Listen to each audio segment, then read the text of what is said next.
Aviv Bushinsky, mantan penasihat media dan kepala staf untuk Benjamin Netanyahu, akan memberikan pandangannya tentang situasi politik Israel saat ini. Aviv, terima kasih banyak telah bersama kami.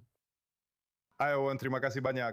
Sekarang, saya akan menanyakan pertanyaan yang menurut saya ada di benak banyak penonton kami. Bagaimana Anda melihat perang ini memengaruhi politik Israel dan terutama pemilu yang akan datang tahun ini? Saya pikir tidak seperti Jenderal Dangot, ini adalah permainan zero sum. Itu adalah jawaban yang sangat biner. Entah kita menang atau kita kalah. Menang berarti bukan hanya uraniumnya, tapi juga rezimnya. Tanpa menggulingkan rezim dan tanpa menghilangkan uraniumnya, saya rasa masyarakat Israel akan menganggap perang ini sebagai perang yang buruk. Bahkan bisa dibilang kita kehilangan kesempatan unik kita bersama pasukan gabungan Amerika Serikat dan tidak mencapai tujuan kita. Dan saya rasa ini akan menimbulkan banyak pertanyaan, terutama setelah kita melihat apa yang terjadi di Gaza dan apa yang sayangnya terjadi di utara, di mana Netanyahu mengatakan bahawa kita berhasil melemahkan Hezbollah selama puluhan tahun. Dan bahkan malam ini kita mendapat kabar buruk dari Lebanon. Jadi saya pikir publik Israel mengharapkan lebih dari sekedar menyerang orang-orang Iran dan membunuh para pemimpin serta pendahulu mereka. Tanpa uranium dan tanpa rezin, saya pikir rakyat Israel akan menghukum Netanyahu karena tidak mencapai kemenangan mutlak seperti yang dia jelaskan. Tapi saya akan membantah Anda, karena orang-orang termasuk warga Israel punya ingatan yang pendek, bahkan hanya dalam beberapa bulan ke depan. Dan kita punya seorang politikus yang sangat-sangat terampil dalam diri Benjamin Netanyahu. Anda sendiri pernah bekerja untuk beliau. Bukankah Netanyahu bisa saja beralih ke isu-isu lain, seperti sistem hukum, media, deep state, isu-isu yang bisa membangkitkan semangat pendukungnya? Dan bisa mengalihkan mereka dari kenangan tentang perang Iran ke isu-isu lain. Tepat pada waktunya agar mereka memasukkan kertas suara Likud ke dalam amplop, ke dalam kotak pada hari pemilu. Oh, dan singkatnya, basis pendukung saja tidak cukup untuk memenangkan pemilu. Menurut survei, koalisi mendapatkan 53, mungkin 55 kursi, dan oposisi dalam sebagian besar survei unggul. Bukan berarti melewati ambang batas minimum 61 atau mayoritas, tapi tetap saja oposisi lebih kuat. Saya rasa bahwa Netanyahu benar-benar terjebak dengan basis pendukungnya dan tidak mampu menarik pemilih lain, orang-orang dari kalangan tengah atau mungkin tengah kiri. Netanyahu terdorong ke kanan dan Netanyahu telah memojokkan dirinya sendiri dengan menjanjikan hal-hal yang masih dipertanyakan. Apakah ada yang namanya kemenangan mutlak? Dan jika dia akan meraih kemenangan mutlak di Iran, maka mungkin kita bisa mengatakan ini adalah situasi yang benar-benar baru. Netanyahu, ya, dia gagal pada 7 Oktober, tapi sejak saat itu dia mengubah realitas Timur Tengah hingga sekarang.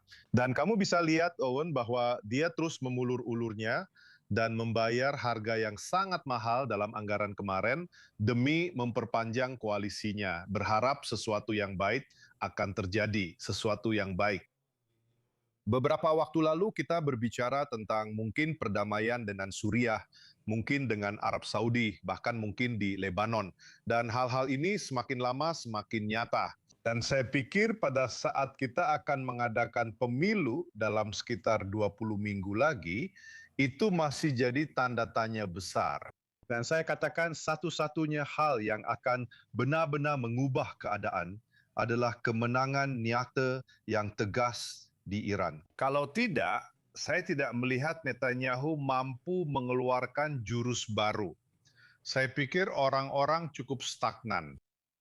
Mereka terobsesi dengan BB atau menentang BB. Dan saat ini saya tidak berpikir Netanyahu akan mampu mengubah kenyataan ini. Afif Ariel di sini, mantan Perdana Menteri Naftali Bennett, telah aktif dalam seminggu terakhir dengan serangkaian wawancara di media Israel. Dan dia membuat pernyataan ini lebih awal hari ini. Dan saya mengumumkan hari ini dengan tegas. Saya mengumumkan hari ini, dengan jelas di pemerintahan yang baru dibentuk, saya akan membentuk komite investigasi khusus terkait masalah penggagalan perekrutan Haredi selama masa perang yang membahayakan keamanan Israel. Untuk memeriksa siapa sebenarnya yang bertindak mencegah kita, memiliki puluhan ribu tentara tambahan yang dibutuhkan oleh IDF untuk menang. Siapapun yang dengan sengaja terlibat dalam pelanggaran undang-undang wajib militer selama masa perang akan diselidiki. Saudara-saudaraku, segera kita akan mengembalikan nilai kebersamaan. Kita akan mengembalikan persatuan. Kita akan mengembalikan harapan bagi Israel. Jadi kamu membicarakan pesan-pesan yang bisa merugikan Netanyahu. Apakah kamu melihat Bennett tetap menjadi kandidat oposisi utama pada akhir pekan sebelum hari pemilu dalam 20 minggu seperti yang kamu katakan? Ya, pertama-tama untuk menanggapi pernyataan Bennett yang mana kebanyakan orang mengikuti apa yang dia katakan tentang orang-orang merasa bahwa mungkin anggaran telah dijarah oleh kelompok religius atau ultra-ortodoks. Tapi mudah saja untuk menghadapi Bennett dengan mengatakan, oke, kamu tahu pemerintah saat ini membayar banyak uang untuk menjaga koalisi dengan kelompok Haredim. Tapi Bennett bersedia atau setuju untuk membayar banyak uang kepada Mansur Abbas. Oke, kamu bisa berdebat soal itu. Dan tetap saja Netanyahu dan Bennett masih punya alasan untuk bertarung soal itu. Kembali lagi Ariel ke pertanyaanmu, apakah Bennett akan menjadi pemimpin dari oposisi?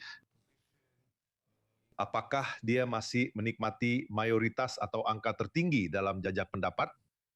Namun Gedi Eisenkot benar-benar semakin berkuasa. Saya rasa itu tidak terlalu penting. Saya pikir mereka sedang membuat kesalahan. Saya berbicara tentang oposisi. Mereka membuat kesalahan dengan saling melawan dan mencoba memutuskan siapa yang akan menjadi pemimpin mereka. Saya pikir keunggulan mereka seharusnya adalah bahwa oposisi ini sangat beragam. Anda punya Yach Golan dari pihak kiri yang agendanya seharusnya menarik pemilih dari masyarakat Arab. Dan Anda punya Yavik Duliberman yang bahkan hari ini mendukung hukuman mati untuk teroris. Ia berasal dari pihak kanan. Jadi semakin beragam, semakin mampu menarik atau memindahkan pemilih dari blok Netanyahu ke blok lainnya. Jika Anda hanya mengikuti satu pemimpin, misalnya Naftali Bennett, dan bersama Naftali Bennett, Yargolan akan berkata, Naftali Bennett adalah orang hebat. Saya pikir itu akan merugikan blok tersebut dan justru akan kontraproduktif. Jadi mereka fokus pada hal-hal yang menurut saya saat ini tidak relevan daripada fokus pada kesalahan pemerintah dari sudut pandang mereka, fakta bahwa pemerintah tidak mematuhi hukum dan lembaga peradilan, cara kalangan religius memanipulasi Netanyahu. Dan tentu saja rancangan undang-undang yang tidak dijalankan atau cara mereka menginginkannya adalah lebih banyak orang yang tidak akan bertugas di militer dan mereka akan memikul beban seperti yang lain. Menurut saya adalah sebuah kesalahan mencoba mencalonkan pemimpin utama dari pihak lain. Ya, Juan. Kita akan mundur sejenak dari blok oposisi. Hanya satu pertanyaan singkat. Jawab singkat saja. Berapa persentase kemungkinan setelah hari pemilu bahwa Benjamin Netanyahu akan membentuk pemerintahan Israel berikutnya? Berapa peluang yang Anda berikan padanya? Berapa persentase kemungkinan yang Anda berikan padanya? Itu pertanyaan yang sulit dan saya tidak tahu apakah kita suka pertanyaan sulit. Berapa angkanya? Ya. Ya, tapi saya tidak tahu apakah ada yang mau berjudi. Ini masih terlalu dini karena kita belum tahu bagaimana masalah Iran ini akan berakhir. Seperti yang saya katakan, jika Netanyahu memenangkan perang dan rakyat Israel memenangkan perang dengan menggulingkan rezim dan melumpuhkan kemampuan nuklirnya, maka Netanyahu punya peluang yang cukup besar. Kalau tidak, dan inilah taruhan saya, kalau tidak, Netanyahu tidak akan menjadi Perdana Menteri berikutnya. Nah, itu sendiri adalah pernyataan yang penting. Afif, terima kasih banyak sudah bersama kami. Dan kami akan berbicara lagi dengan Anda ke depannya saat kami menuju pemilu kami. Selamat malam dan selamat berlibur. Dan untuk Anda juga.